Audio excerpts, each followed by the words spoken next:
So, all right, before we do lunch, we have one more treat. My favorite part of gathering with people who have been going through a faith crisis, I love getting advice from professionals. I love the words of wisdom, but the thing that seems most deeply therapeutic for me is when people have the chance to sit down and share their stories and talk about their faith transitions and their journeys. And so we felt like we wanted to have at least one or two people come up and share those stories, and we are really fortunate for our next presenter who has been willing to and has agreed to come and share his story, both through spoken word and through song. He's a talented musician, writer, singer. Derick, come on up and do your thing for us.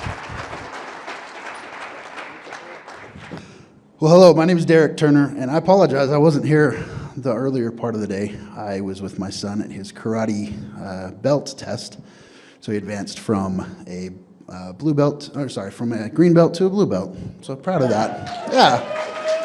Yeah, proud of that. And I've got to say, I was thinking as I was preparing for this how I have to give a little credit to my growing up in Mormonism to be able to come up with talks and speak and present and train and teach.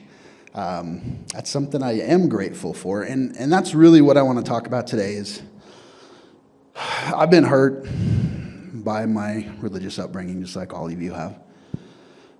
It definitely has impacted me, but it was really important to me as I was leaving that I didn't just focus on all the negatives, that I let myself accept that I am who I am in part because of some of the good things that came from it.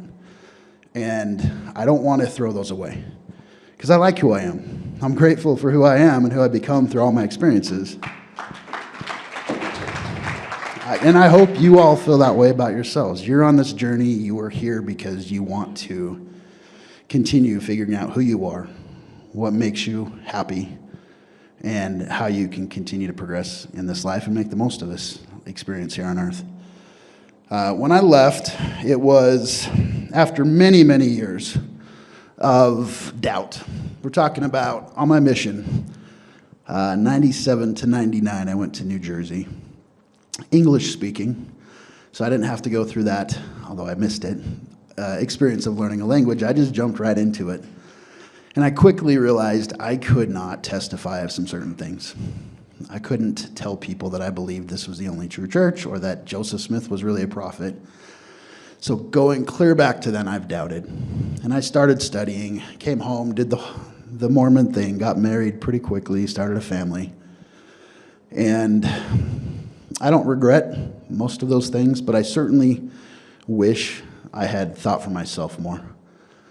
And when the time came that I was really ready to face it, it was many years later. We're talking 2014, 2015, when I finally said, okay, it's time. I've got to be true to who I am because this doesn't feel right. I'm not happy. I'm not fulfilled. I've tried it that way my whole life. And while there were good parts, ultimately, it's not fulfilling me. And I told my wife at the time, and my marriage ended. Now, there were other aspects, but it certainly didn't help.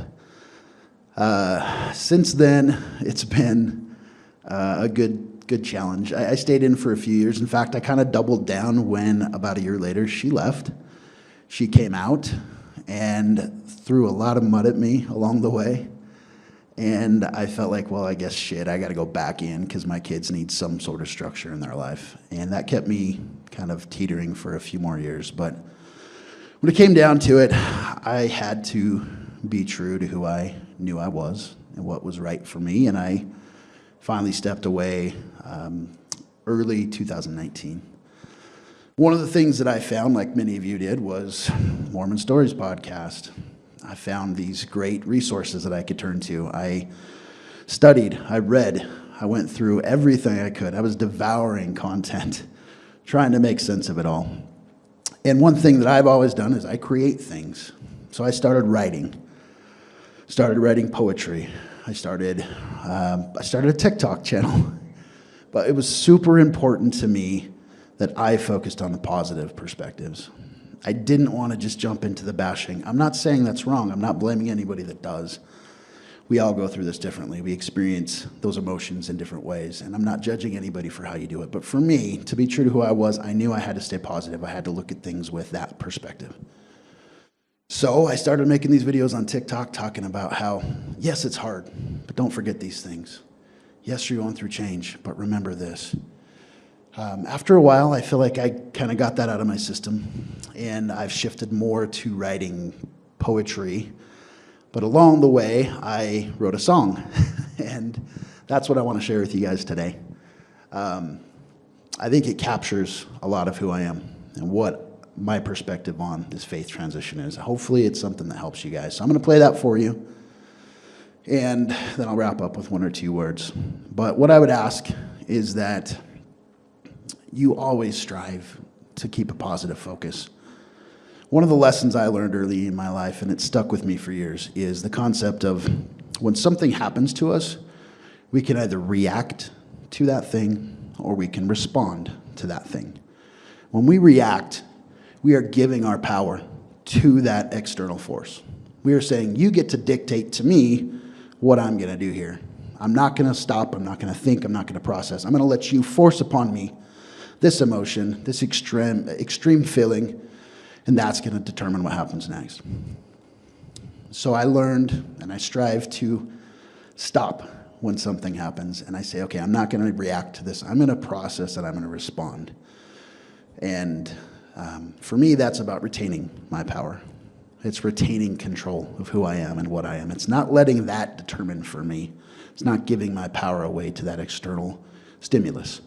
It's saying, okay, this thing has happened. I can accept that this is the fact in front of me. I can process that and determine what I want to do next.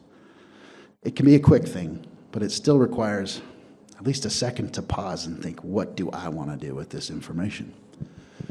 So I'll express upon you that hopefully, if you could take anything from my message, it's okay to feel those things. It's okay to accept that things aren't exactly the way we want it.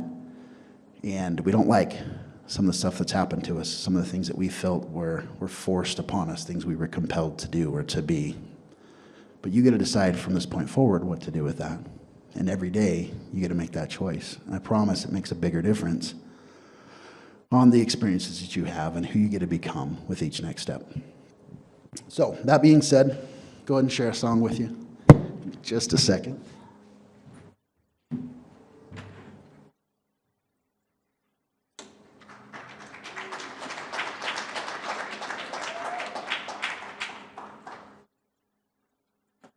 It's not general conference, folks. We can clap, we can scream.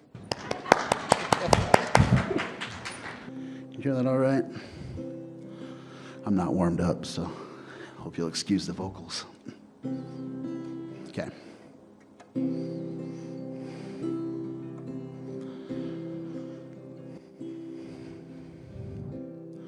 I didn't want to know the truth. I never knew how hard it would be. But my heart just had to know the truth. I couldn't pretend I didn't see. And it hurt so bad, but I felt so calm. And I knew I had to move on. Had to walk away from everything I've ever known, walk into the darkness and then unknown, all to be true to me. I had to go into a place that I had never gone, off the path they'd scared me into staying on, all to be true to me. Now I'm gonna be true.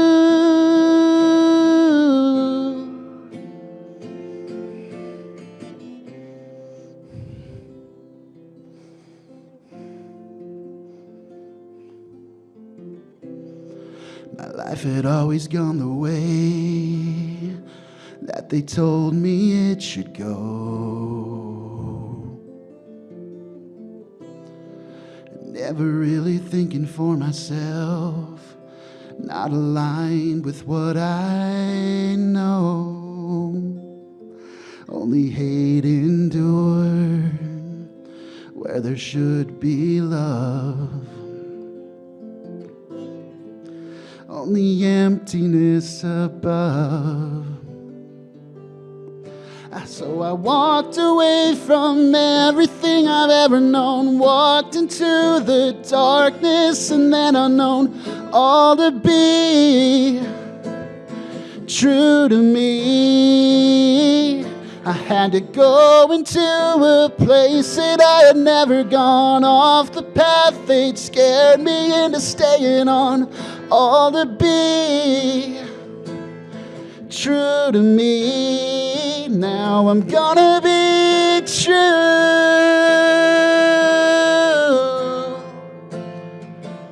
I'm gonna be true. I'm gonna be true to me. All right, there you go. That's the rough version.